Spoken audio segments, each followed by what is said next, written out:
optimiste.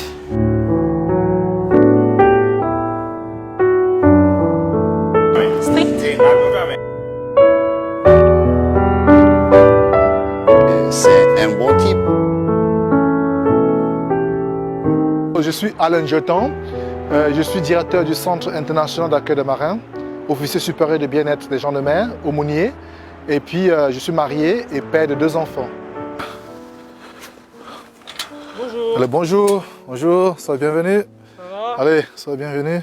Seigneur, merci pour cette journée que nous on voit apparaître ton soleil. Et merci pour ce climat. Merci pour l'île de la Réunion. Merci de bénir ma famille, de bénir mes amis, de bénir ceux qui me sont chers, de bénir nos élus.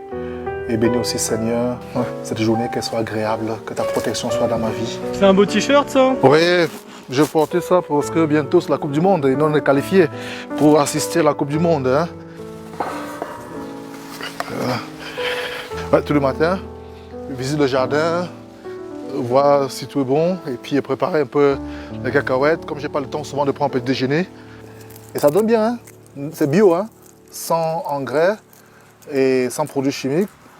Et rien que le compost. Je n'ai pas de passion, je ne fais pas de sport, je ne fais pas grand-chose, sauf le travail. En dehors du travail, c'est le jardin. Non, ça apporte le bien-être, hein. C'est un moment de méditation, un moment de repos, un moment de convivialité à la terre. Et c'est ça qui me repose. Quand je tombe mon gazon, pour moi, c'est pas l'exercice physique, hein, c'est plus le repos. Comme je suis grand. Casse-papa, il s'engolette? Ouais. Voilà. Je reviens à la maison.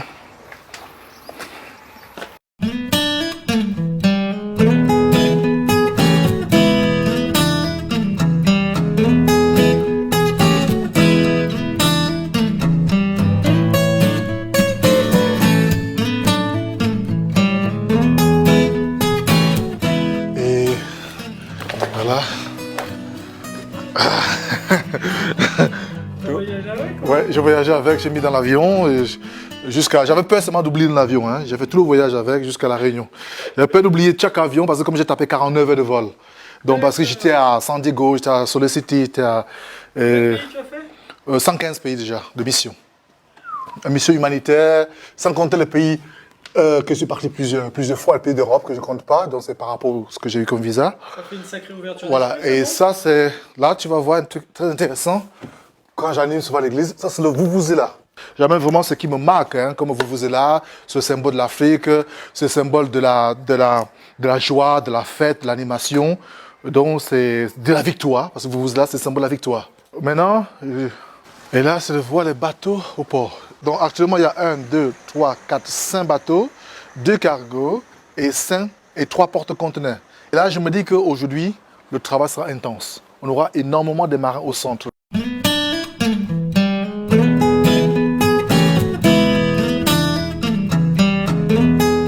Là, ça c'est l'uniforme de mon travail et qui nous est donné, envoyé par l'Angleterre. Donc pour le Sailor Society, donc c'est Sa Majesté qui est la patronne de notre organisation protestante.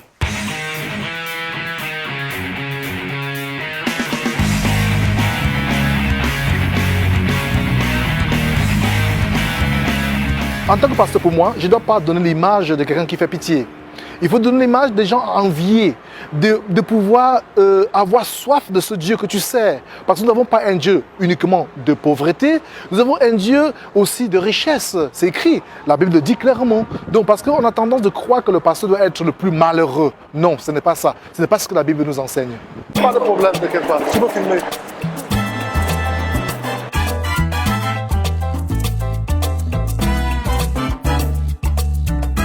Il y a vraiment des bateaux aujourd'hui, on a beaucoup de travail. Hein.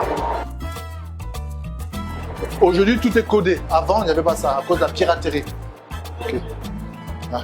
C'est vrai que je suis aumônier protestant, et de tous les protestants, et travaille avec un aumônier catholique. Mais quand nous sommes à bord de navire, on n'a pas notre étiquette d'aumônier, on est aumônier de tous les marins, qu'ils soient hindouistes, qu'ils soient bouddhistes, qu'ils soient, je ne sais pas, de n'importe quelle religion, on est là pour servir. Smell good. Ça sent bon. Ouais.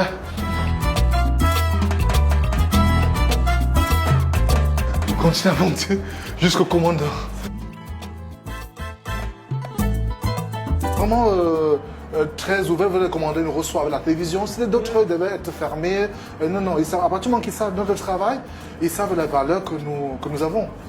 Et là, maintenant, le visage change, le caractère change, le comportement change. Parce qu'il m'est arrivé plusieurs fois, anecdote, d'arriver dans un bateau, le marin me dit « Vous êtes venu vendre quelque chose à vendre ?» Je dis « Non, je suis venu pas vendre, je suis venu vous servir. » Il dit « Ah bon ?»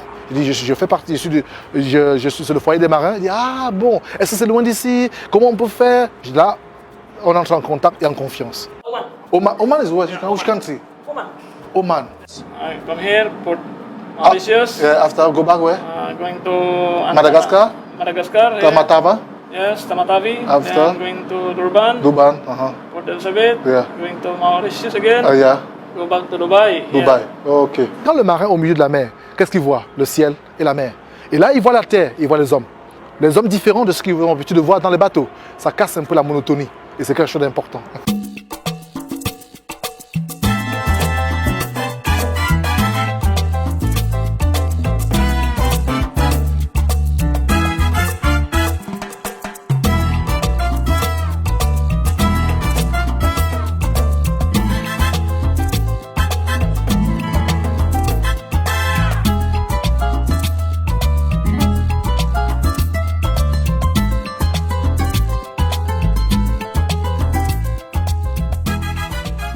Les marins font partie des catégories sociales très faibles, très bas, parce que les marins, d'une part déjà, ils sont payés en dollars. C'est un travail vraiment humain, c'est un travail social que nous rendons aux marins.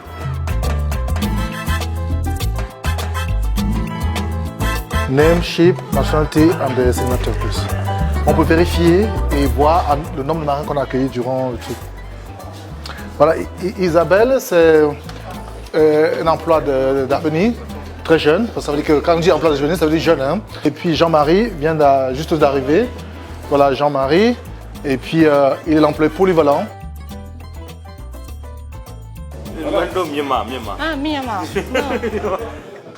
Comme ça, dès qu'ils arrivent comme ça. Oui, téléphone, internet. Il y a ceux qui veulent le téléphoner leur famille, il y a ceux qui font Wi-Fi pour la webcam, Skype. La plupart du temps, quand je parle de mon travail à d'autres personnes, ils me disent « Ah bon, ça existe ?» Ils ne savent pas ça existait. C'est toujours une découverte pour les autres, je les explique mon travail. Mais il faut enlever. Tu as laissé tout dedans? Parce que la charge est énorme. C'est pas mince à faire. Dans chaque bateau, il y a en moyenne 20 marins. Multiplié 20 par 5, ça fait énorme. Donc en moyenne, nous avons, disons par année, 13 000 marins qui font escale au port de la Réunion. Et nous recevons 7 600 marins au centre des marins. Donc il faut vraiment être rigoureux, être organisé. C'est important d'être organisé dans son travail. On sait qui fait quoi et à quel moment il faut le faire et être discipliné dans ce qu'on fait. On a des heures de transport pour les marins, des heures de retourner au port, et des heures qu'on peut les amener au centre commercial et des heures aussi qu'on peut les amener se promener et se balader et pour visiter la Réunion. Nous, c'est une tradition.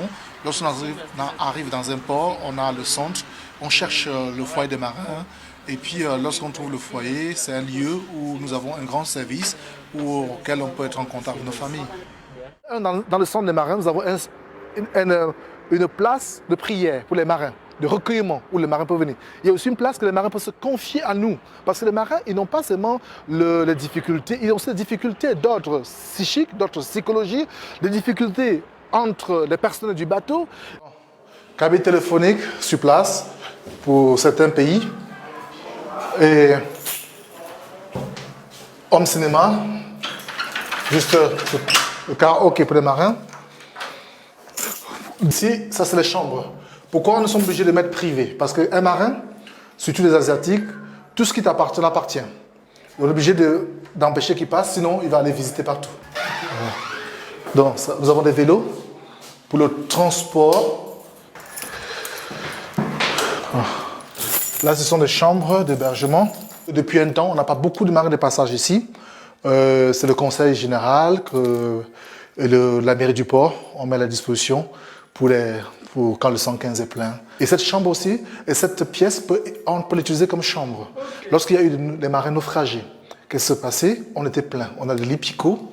L'armée nous a prêté les picots. Nous avons mis 4 lits picots ici et ils étaient confortablement là. Une chambre qui est occupée toujours aussi. Actuellement, c'est les étudiants de l'école d'apprentissage maritime qui viennent de Mayotte qui est logé dedans. C'est mon bureau. Je suis rarement au bureau, très rarement. Ça sent le neuf, alors que ça fait 6 ans que le bâtiment a été construit. Je ne sais pas si vous sentez un peu le neuf. Ben oui. Voilà, comme ça.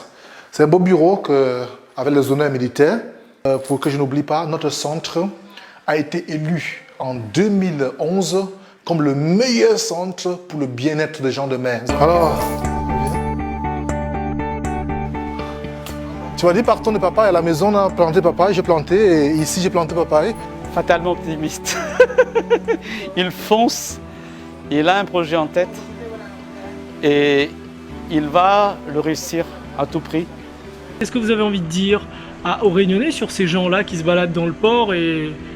J'ai envie de dire aux Réunionnais de les approcher, de leur dire au moins bonjour, de leur demander ce qu'ils ont besoin de quelque chose. Vous voyez? Donc, ce sont des gens qui passent au moins 2-3 mois en mer. Ils ont besoin de communiquer. La communication est importante. Bon, quand ils arrivent chez nous, ils communiquent avec la famille, d'accord? Mais quand ils se baladent tout seuls un dimanche après-midi, ces pauvres malheureux, ils n'ont personne.